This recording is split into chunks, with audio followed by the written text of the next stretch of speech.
fez.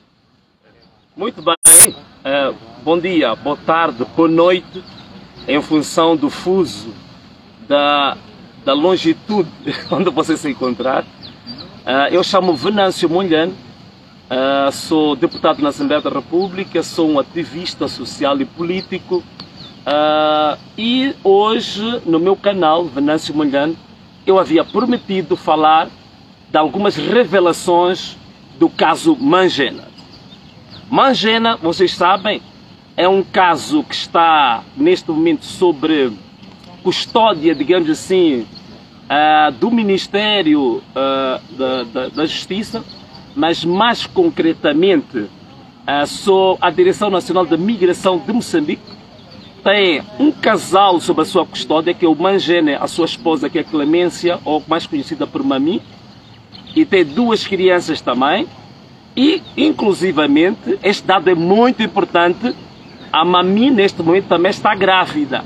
Portanto, há uma família, há um casal, 2 filhos e uma mulher gestante que está sob custódia do governo de Moçambique.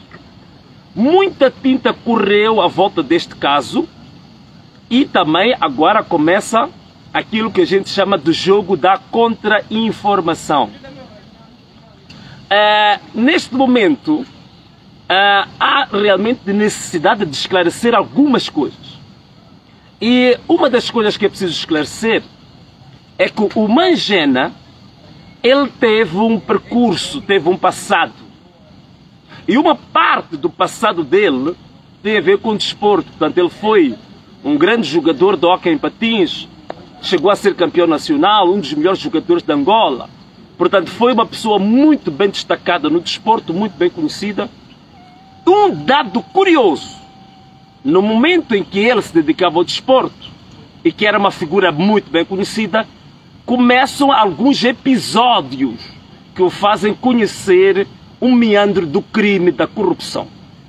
Um desses episódios foi, ainda como desportista, ter tido conhecimento de uma etapa em que lhe foram entregues cerca de 26 cartões de débito falsos da equipa onde ele jogava hóquei em patins.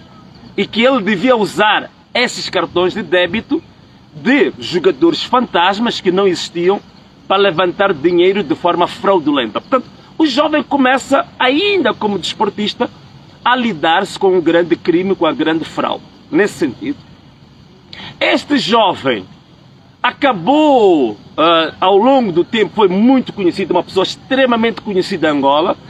Ele acabou enveredando pelo mundo do crime.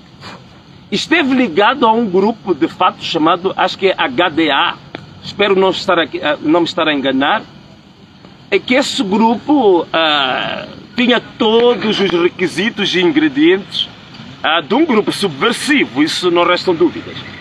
Mas a partir disso ele acabou envolvendo-se em muitas atividades criminosas.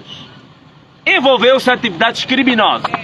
E agora aqui começa o ponto importante que eu gostava de esclarecer, porque estão a girar na net um vídeo, está-se a tornar viral, onde ele diz palavras muito indecorosas, quer dizer, palavras até certo ponto violentas, que demonstram um caráter violento, um caráter criminoso, em que ele fala de matar, disparar. É preciso contextualizar aqui uma coisa. Aquele vídeo surgiu na altura em que ele se dedicava às atividades criminosas. Não tem nada a ver com a fase última de Mangena, em que ele, atenção que vou dizer agora, na altura em que se dedicou às atividades criminosas, Mangena foi detido, foi julgado, foi condenado e ele cumpriu a sua pena, esteve 9 anos na cadeia. Agora, atenção que vou dizer, abre os teus ouvidos, espevita os teus cabelos e olha muito bem para essa tela, porque eu vou dizer agora. Ele cumpriu a sua pena. Cumprindo a sua pena, vou dar aqui um dado que ninguém sabia. Depois de cumprir a sua pena, uma das coisas que aconteceu com Mangena foi a sua conversão ao cristianismo. Portanto, o período em que ele esteve na cadeia, ele se converte ao cristianismo. Ponto número 1. Ponto número 2, ele decide largar toda a atividade criminosa em que ele esteve envolvido. E justamente por isso, os serviços de investigação criminal convidam Mangena para ser um colaborador, porque ele tinha conhecimento muito grande, muito alargado, muita informação, não só sobre o crime em Angola, crime de tráfico de drogas, de ouro, de diamantes, tráfico de órgãos, tráfico humano, de prostituição, portanto, variadíssimos tipos de corrupção. Mangena, para além desta informação de Angola, ele tinha também conhecimento do crime transnacional a nível da SADC, a nível da África Austral. E o SIC, que é o Serviço de Investigação Criminal, trabalhou com Mangena para os seus intentos. E uma das pessoas que esteve trabalhando com Mangena de forma muito estreita é o Fernando Reciado. Fernando Reciado, que era o diretor da SIC em Luanda, e durante o período que esteve na SIC em Luanda, ele trabalhou com Mangena, onde um dos casos mais conhecidos foi a apreensão de 500 quilos de cocaína no porto comercial de Luanda, e que o Fernando Reciado, por aquilo que foi dito, ele próprio, usando Mangena, esta droga foi apresentada em público, mas depois ela foi reintroduzida no mercado. Mangena, colaborando com a polícia, na verdade, ele continuava uma espécie de um agente duplo, porque ele tinha informação que fornecia à polícia, mas também tinha atividades de infiltração, de camuflagem por aí fora. Ele decide, de uma vez por todas, que queria largar em definitivo não só o mundo do crime, mas também colaborar com a própria SIC, com a polícia, nas atividades de investigação, nas atividades, digamos assim, que têm a ver com a infiltração no mundo do crime. Quando Mangena decide afastar-se em definitivo e dedicar-se à família, aqui começa o problema. É o próprio Estado, é a própria SIC, é a própria Polícia de Investigação Criminal que rebela-se contra Mangena e diz claramente que ele deveria continuar a colaborar. Portanto, na verdade, o indivíduo decide sair do crime e é a polícia que diz que a partir do momento que você quer sair do crime, começam os problemas com o Estado. Então, começa uma série de perseguições a Mangena. E o Mangena, nessas perseguições que ele sofreu, uma delas foi ter sido atirado de um 5º andar. E o homem não morreu, portanto é um caso inédito, portanto, é daqueles casos que a gente costuma dizer aqui em África. O indivíduo que é como o gato, né? Tem 7 vidas. Né? Portanto, ele sobrevive a um atentado que ele é precipitado do 5º andar e depois leva vários tiros na cara, também sobrevive a isso. Ele aproxima-se à polícia para meter queixa em função dos atentados que ele vinha sofrendo. Curiosamente, grande ironia, a sublime ironia, é o indivíduo que lhe ia atender, que ia registrar o seu caso, era justamente o indivíduo que tentou contra a vida dele.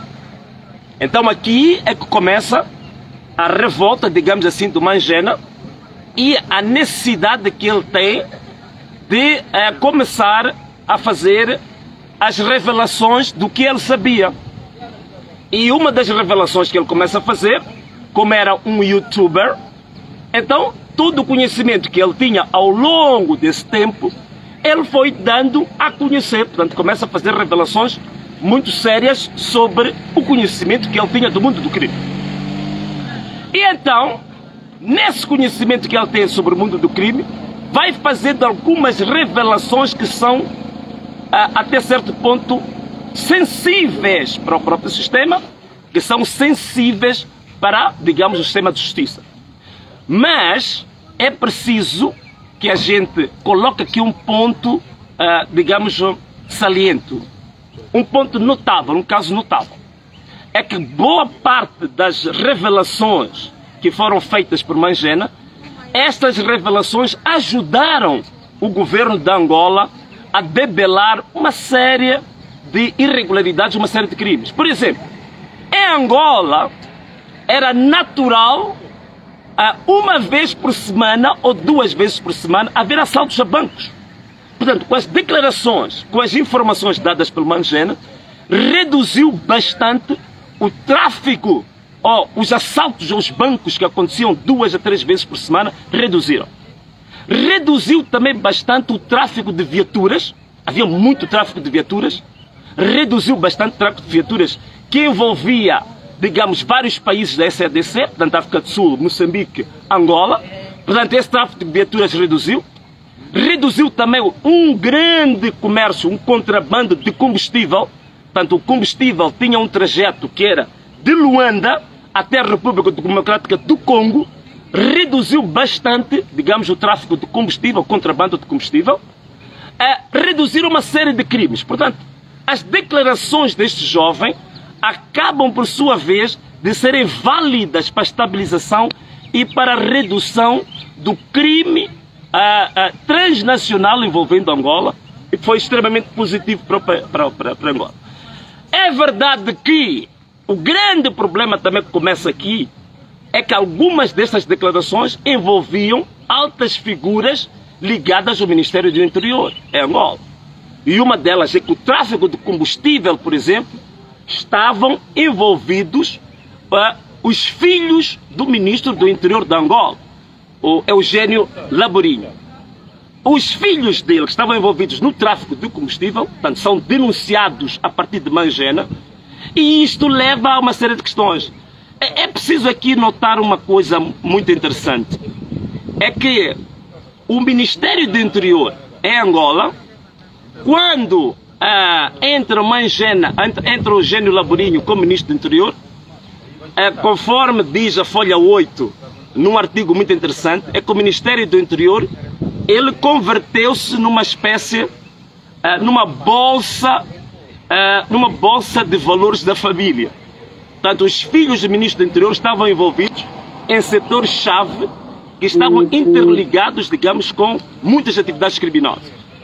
Outro aspecto também é que no tráfico, no contrabando de combustível, também estava envolvido o filho do antigo presidente da Assembleia Nacional em Angola. Portanto, esta aqui é a grande questão. Ele começa a fazer essas revelações, que são revelações que vão mostrando a podridão dos serviços de investigação criminal em Angola e também dos serviços de segurança de Angola. Então aqui é que começa a questão. Mas bom, para não nos alongarmos muito nestes detalhes, é preciso aqui reparar bem nisto.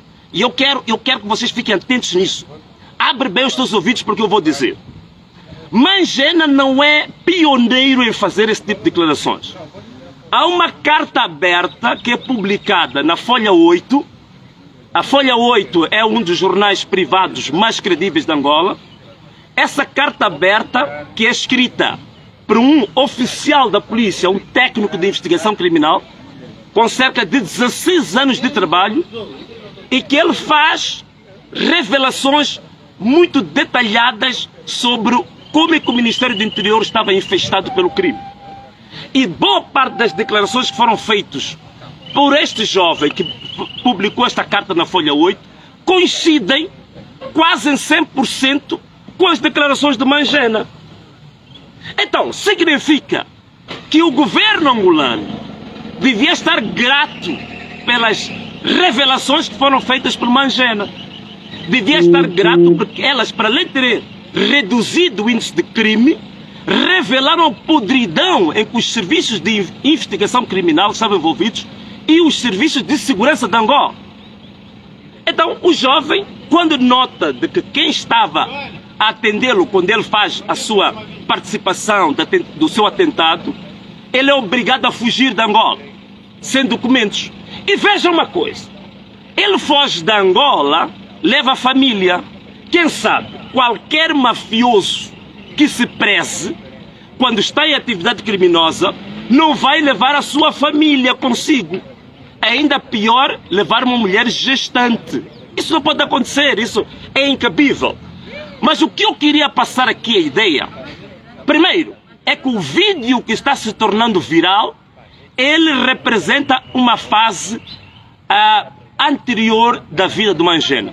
Aquele vídeo tem mais de 15 anos. E é preciso dizer que se houve crimes cometidos por Mangena, ele foi condenado em Angola, cumpriu a sua pena durante 9 anos, saiu da cadeia, ele converteu-se e ele próprio decidiu largar o crime. Não só largar o crime, como largar qualquer colaboração que tinha a ver com o mundo do crime. Seja do lado da polícia, seja do lado dos bandidos. Ele decidiu largar isso. Ok? Aqui está um pouco quente. Então, significa a pena em que Mangena, a sentença em que condenou Mangena à cadeia, em que ele ficou 9 anos na cadeia, essa sentença tem cerca de 18 anos. Portanto, se há algum crime que ele devia pagar pelo crime, como muita gente diz que ele tem que pagar pelo crime, ele já pagou pelo crime. Porque ele foi condenado, ele esteve detido, ele cumpriu a pena, saiu da cadeia, decidiu se regenerar e dedicar-se à família. Então, qual é esse crime adicional que hoje se diz que o Mangena deve pagar pelos seus crimes? Portanto, ninguém se deixe levar. É Angola, é Moçambique, vocês estão em Guiné-Bissau, estão em Santo Tomé e Príncipe, vocês estão na diáspora, que fique claro que Mangena foi condenado, cumpriu a sua pena durante 9 anos, saiu da cadeia, converteu-se, e não só se converteu, como voluntariamente decidiu não ter nenhuma ligação com o mundo do crime. Seja a representação do Estado, seja a representação dos bandidos. Essa tem que ser a verdade.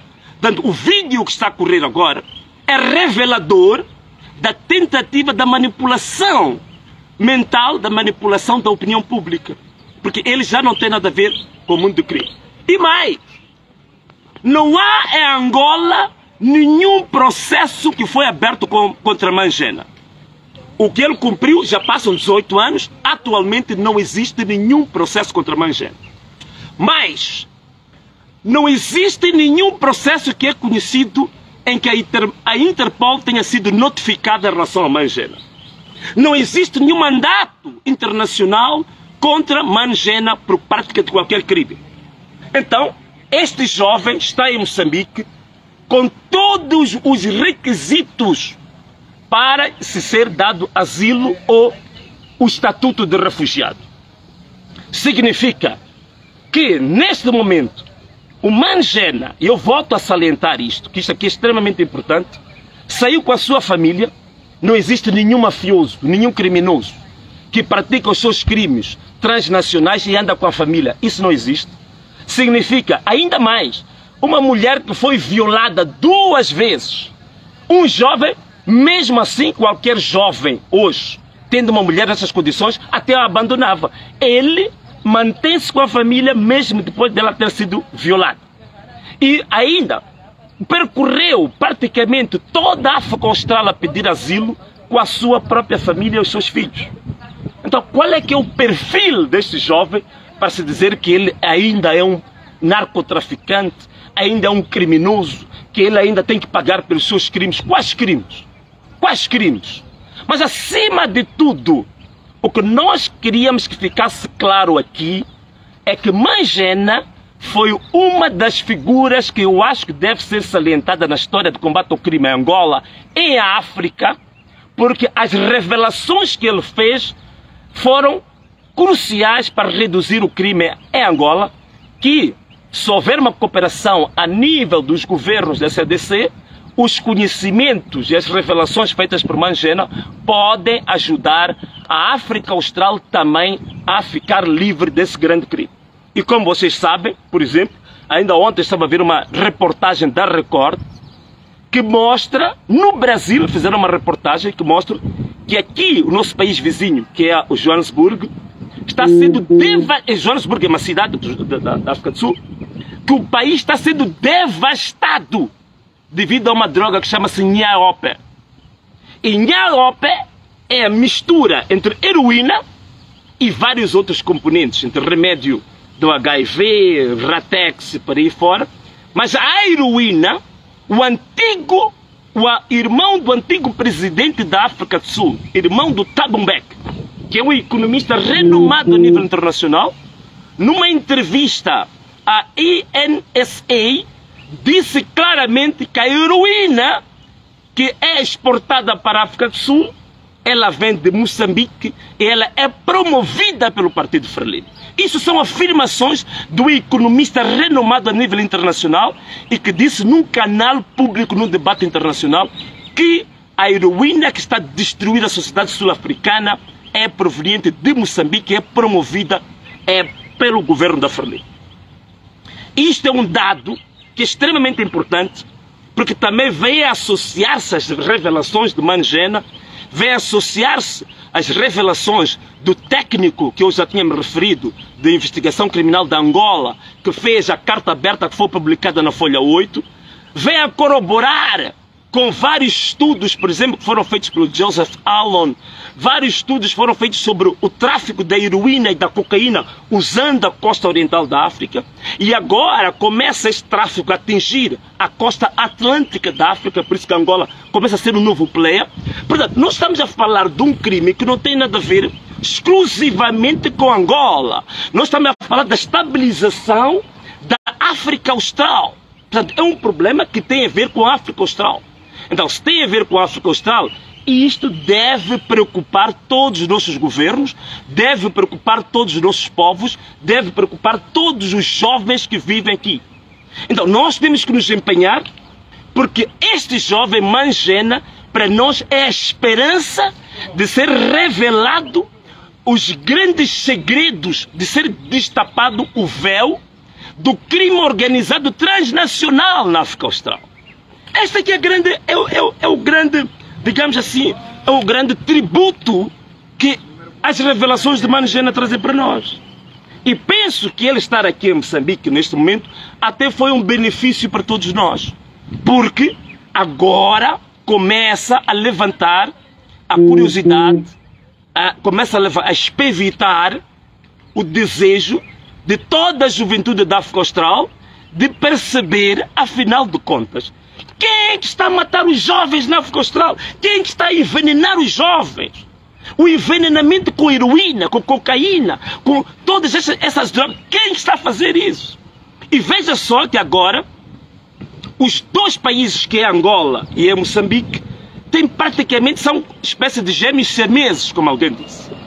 O MPLA de Angola, né, que é a Frelimo, e a Frelimo de Moçambique, em Angola, que é o MPLA, estão intimamente ligados ao tráfico de drogas transnacional. Curiosamente, são os dois partidos, são os dois países que ainda não houve aquilo que se chama de alternância democrática nos Palopes. Portanto, são os únicos países que ainda não experimentamos alternância democrática. Portanto, você jovem do Palop, você jovem angolano, você jovem do Guiné-Bissau, de São Tomé e Príncipe, de Moçambique, de Cabo Verde, temos que nos unir e perceber porque que durante 50 anos não há alternância democrática em Angola e em Moçambique. E mais, curiosamente, são dois países que estão convertidos agora em narco-estados. Curiosamente, são dois países que têm um tipo de democracia, como dizia o meu mais velho William Toné, são países governados por uma democracia partidocrata. Partidos que querem ser partido do Estado e que querem converter os dois países ao centralismo democrático da década de 70. O que está a acontecer em Moçambique, essas leis que visam coartar as organizações da sociedade civil, essas leis que visam coartar a liberdade de expressão em Moçambique, por exemplo, a liberdade de manifestação já está proibida, o direito à manifestação está proibido. Não é diferente da Angola, é a mesma coisa. Nós vimos as manifestações que estão a acontecer em Angola. A vergonha está a acontecer no sistema judiciário de Angola, que juízes, procuradores estão na rua, revoltados exatamente com a podridão de corrupção que está corroendo o sistema de justiça angolano. Jovens que foram presos, centenas de jovens foram fuzilados de forma extrajudicial. Quer dizer, nós estamos de fato envolvidos em dois países que, na verdade, estão a cometer crimes contra a humanidade. E a estrutura dos governos que estão a gerir os dois países é a mesma. Por isso temos que nos levantar, jovens de Angola, jovens de Moçambique, de São Tomé e Príncipe, da Guiné-Bissau, dos Palop, temos que levantar. aqui em Moçambique eu fui uma das pessoas que também denunciou a existência de tráfico de drogas envolvendo deputados. E agora querem converter esta denúncia, digamos assim, num processo crime contra mim próprio. E a grande questão é que não se investiga o delito, não se investiga o crime, investiga-se o denunciante. A ideia é matar o mensageiro e não dar crédito à mensagem. Então, esta é a grande questão que nós temos em Angola, que nós temos em Moçambique. Então, eu volto a fazer um apelo. Todos vocês jovens, chegou a altura de acordar. Vocês jovens dos Palopes, jovens da África Austral, chegou a altura de acordar. A via que está sendo utilizada para destruir a juventude, para envenenar a juventude, para anestesiar intelectualmente, civicamente os jovens, é a via do uso da droga. E quem promove a droga é justamente os dois partidos que não estão a permitir a alternância democrática nos nossos países. Isto é uma mensagem que tem que ser tomada a sério. Chegou a altura de nós pormos um ponto final nisto. Mas, voltando ao nosso tema, que era de Mangena, quero resumir em 2 ou 3 palavras. Primeiro, Mangena não tem nenhum processo a correr contra ele em Angola. 2, Mangena, se tem que pagar por algum crime, ele foi condenado, foi julgado, foi detido durante 9 anos. Saiu da cadeia, converteu-se e decidiu largar o mundo do crime. Dedicar-se à família. Fazer revelações para ajudar o próprio Estado angolano a combater o crime de forma mais profunda. Também, Mangena neste momento não tem nenhum mandato de captura a nível da Interpol ou a nível da Angola. Mangena está em Moçambique, neste momento a Constituição da República de Moçambique é contrária a 2 coisas. Primeiro, em Moçambique não há pena de morte. 2, em Moçambique não há extradição para nenhum país em que o extraditando, isto é, a pessoa que vai ser extraditada, possa haver indícios de ser torturada, de ser executada ou ainda de a ele ser aplicada a pena de morte. Se ele sofreu todo tipo de atentados até vir se exilar em Moçambique, significa que todas as condições constitucionais estão criadas para que Mangena seja beneficiário do estatuto de asilado ou um estatuto de refugiado em Moçambique. Portanto, ele pode pedir o asilo político, pode pedir, digamos assim, o estatuto de refugiado em Moçambique. E é a obrigação do governo moçambicano proteger Mangena, criar todas as condições para que este jovem não seja de forma nenhuma nem molestado, nem entregue aos seus algozes, entregue aos seus carrascos. Isto não pode acontecer. Inclusivamente, nós temos em Moçambique uma lei, que é a lei que regula a cooperação internacional jurídica e judiciária. E essa lei diz claramente no artigo 8, o número 1, que é recusada qualquer cooperação jurídica e judiciária que possa contrariar a Constituição de Moçambique. Se a Constituição de Moçambique diz que não existe pena de morte, que ninguém pode ser extraditado para ser executado, logo, qualquer cooperação com o governo de Angola que resulte em tirar o Mangena de Moçambique para ser executado, para ser torturado, para ser molestado, significa que o governo de Moçambique estaria a violar a própria lei que regula a cooperação jurídica e judiciária, estaria a violar a própria Constituição da República. E todos nós moçambicanos temos orgulho em que o nosso país seja projetado no mundo como um Estado de Direito democrático. Portanto, não vamos aceitar que a partir de Moçambique este jovem seja molestado ou seja executado. Nós vamos terminar a nossa live 2 por aqui. Mais revelações vamos trazer, mas também queria dar garantias a vocês e não só falar mal, também falar um pouco bem. As minhas felicitações à Direção Nacional de Migração de Moçambique, que neste momento está fazendo um trabalho excepcional, porque o Mangena está sendo bem tratado. O único problema que ele tem é que não tem mudas de roupa, é o que eu sei agora, a informação que me chega, mas ele está sendo bem tratado, está sendo bem alimentado. O Departamento Nacional do Apoio à Mulher e à Criança, que trata do assunto da violação doméstica, também está fazendo um trabalho excepcional, porque a Mami, que é a Clemência, está no centro agora e está sendo muito bem tratada. Portanto, as minhas felicitações à comandante, a mamã Maria Odete, a comandante também Ana Maria, que estão a fazer um trabalho excepcional, com um coração enorme, estão a mostrar que de fato são mães, estão a acolher muito bem a Mami.